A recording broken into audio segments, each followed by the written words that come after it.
दूयते चितं तेन हिन्दूरीतितः।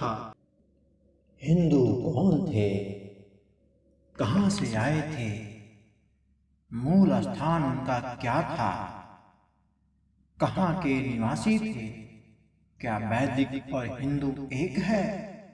आज मैं आपको ऐसे ही प्रश्नों के उत्तर देने वाला हूँ।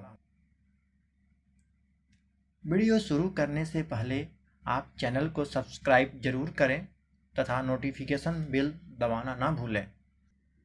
वैदिक और हिंदू शब्द को एक समान मानना ठीक नहीं है, क्योंकि वैदिक शब्द एक अलग प्रकार की धार्मिक और सांस्कृतिक परंपराओं का सूचक है, जबकि हिंदू शब्द भौगोलिक सीमाओं को रेखांकित करने वाला देश अथवा जनता का सूचक है।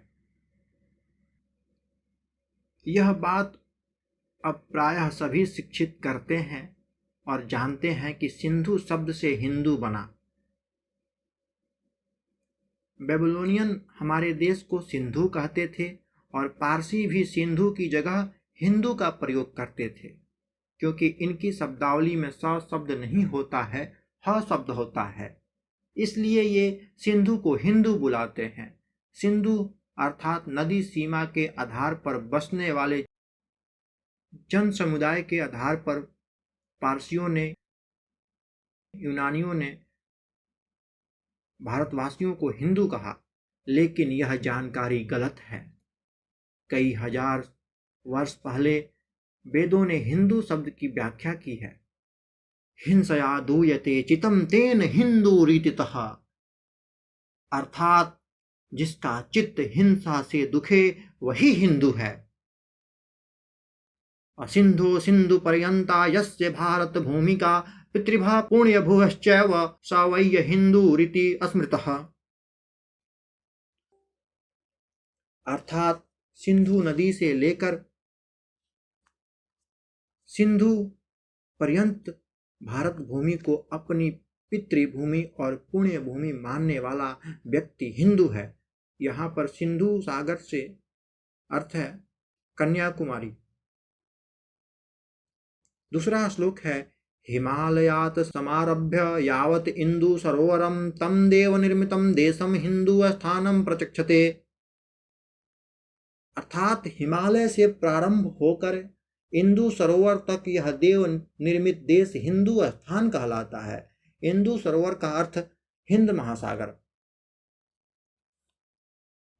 अन्य विचार के अनुसार हिमालय के प्रथम अक्षर ही एवं इंदु का अंतिम अक्षर अंदु, इन दोनों अक्षरों को मिलाकर शब्द बना हिंदू, और यह भूभाग हिंदुस्तान कहलाया। हिंदू शब्द उस समय धर्म की बजाय राष्ट्रीयता के रूप में प्रयुक्त होता था, क्योंकि उस समय भारत में केवल वैदिक धर्म को ही मानने वाले लोग थे और तब तक किसी अन्य धर्म का उदय नहीं हुआ था। इसीलिए हिंदू शब्द सभी भारतीयों के लिए प्रयोग में लाया जाता था। भारत में हिंदुओं के बसने के कारण कालांतर में विदेशियों ने इस शब्द को धर्म के संदर्भ में प्रयोग करना शुरू कर दिया।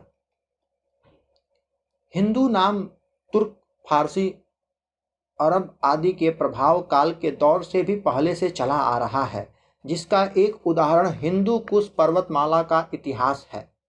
इस शब्द के संस्कृति व लौकिक साहित्य में व्यापक प्रमाण मिलते हैं।